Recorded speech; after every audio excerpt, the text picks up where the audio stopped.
नमस्कार। Competitive exams की तैयारी करते हुए क्या भारत की नदियों के जाल में कभी उलझे हैं? मतलब इतने सारे नाम, कौन सी कहाँ से निकलती है, सब कंफ्यूजिंग हो जाता है ना। अगर हाँ, तो आप बिल्कुल सही जगह पर आए हैं। आज हम इस बड़ी चुनौती को एक बहुत ही सिंपल और मजेदार तरीके से हमेशा के लिए सॉल्व करने वाले हैं। जरा सोचिए, एग्जाम का वो इंटेंस माहौल है, घड़ी की सुई टिक टिक कर रही है और ठीक उसी पल जब आपको एक नदी का नाम याद करना है, दिमाग एकदम ब्लैंक हो जाता है ना। ऐसा बहुत ही फ्रस्ट्रेटिंग फीलिंग है ये, और सच कहूं तो हम सबने कभी ना कभी इससे महसूस जरूर किया है। ये देखिए, एक स्टूडेंट एग्जाम हॉल में बैठा है, फुल टेंशन में। गंगा, गोदावरी, कावेरी, कृष्णा, सारे नाम उसके दिमाग में गोल गोल घूम रहे हैं, एक दूसरे से टकरा रहे हैं, पर कुछ भी साफ साफ याद नहीं आ रहा। ये किसी बुरे सपने से कम नहीं है, सच में। तो चलिए इस प्रॉब्लम को फेस करते हैं। देखिए, यूपीएससी और एसएससी जैसे एग्जाम्स के लिए ये एक मुश्किल लेकिन बहुत ज़रूरी टॉपिक है। भारत की इन लाइफलाइंस के बारे में जानना तो ज़रूरी है ही, पर उससे भी बड़ा चैलेंज है इन सबको याद रखना। लेकिन क्या हो अगर मैं कहूँ कि इस पूरी उलझन को सुलझाने का एक सुपर मंत्र है? जी हाँ, आज हम एक ऐसा ही सिंपल लेकिन पावरफुल टूल देखने वाले हैं जो इन नदियों को याद रखने का आपका तरीका हमेशा के लिए बदल देगा। तो चलिए इस कोड को अनलॉक करते हैं। इसे कहते हैं निमोनिक, या हिंदी में स्मृति सहायक। ये ना एक तरह का दिमागी शॉर्टकट है। ये मुश्किल सी जानकारी को एक आसान यादगार पैटर्न से जोड़ देता है। इससे होता क्या है, हमारा दिमाग इसे कभी नहीं भूलता, खासकर एग्जाम के प्रेशर में तो बिल्कुल भी नहीं। तो आखिर वो सुपर मंत्र है क्या? तैयार है? वो है GB काका गोदाम। बस ये एक छोटा सा फ्रेज आपको 7 सबसे जरूरी नदियों के नाम इतनी आसानी से याद करा देगा कि आप हैरान रह जाएंगे। चलिए अब इसे तोड़ कर देखते हैं। बहुत सिंपल है। G से हो गई गंगा, B से ब्रह्मपुत्र, फिर आया काका जिससे हमें मिली कृष्णा और कावेरी, और आखिर में गोदाम।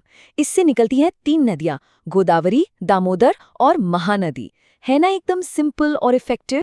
ठीक है, तो अब नाम तो हमें याद हो गए हैं, पर सिर्फ नाम याद करना काफी नहीं है, है ना?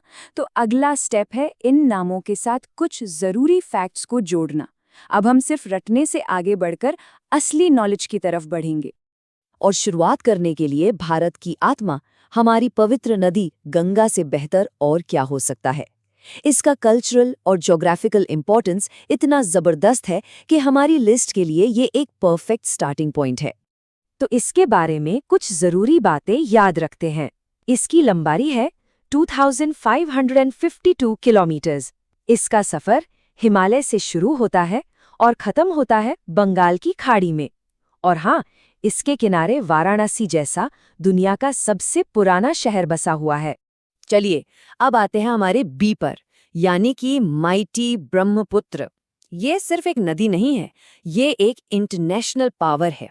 ये कई देशों की सीमाओं को पार करती है और अपने विशाल रूप से सब तो हैरान कर देती है। ये निकलती है तिब्बत से और फिर असम के मैदानों से होकर बहती है। और इसकी सबसे खास बात जानते क्या है? इसके बीच में है माजुली द्वीप, जो दुनिया के सबसे बड़े रिवर आइलैंड्स में से एक है। कमाल है ना? चलिए अब थोड़ा साउथ की तरफ चलते हैं और हमारे काका के दोनों नदियों को देखते हैं, कृष्णा और कावेरी। ये दोनों ही दक्षिण भारत की मेजर नदियां हैं।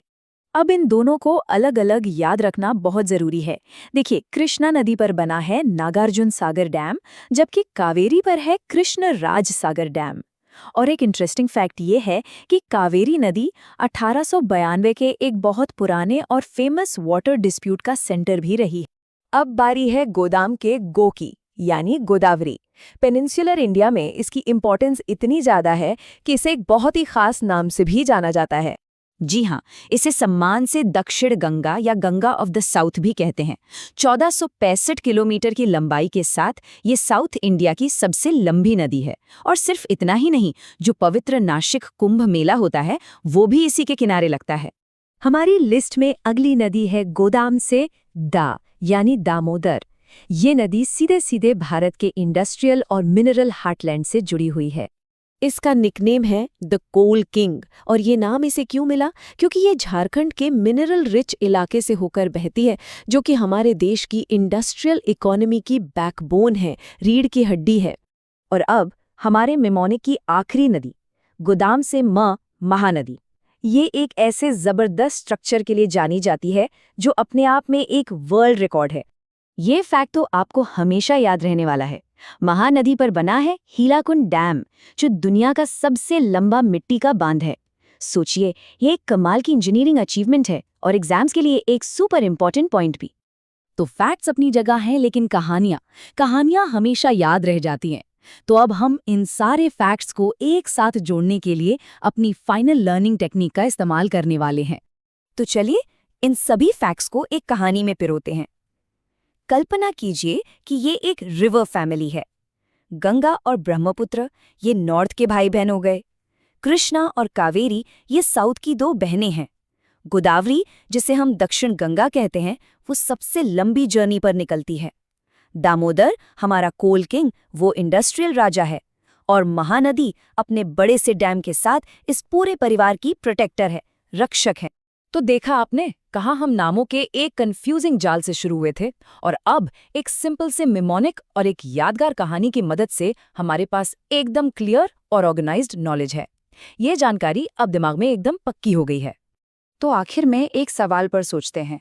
जब हम इन नदियों को सिर्फ एग्जाम के फैक्ट्स की तरह नहीं, बल्कि एक कहानी के कैरेक्टर्स की तरह देखते हैं, तो क्या हमारे देश की ज्योग्राफी और हेरिटेज के लिए एक ज्यादा गहरी समझ और सम्मान महसूस नहीं होता?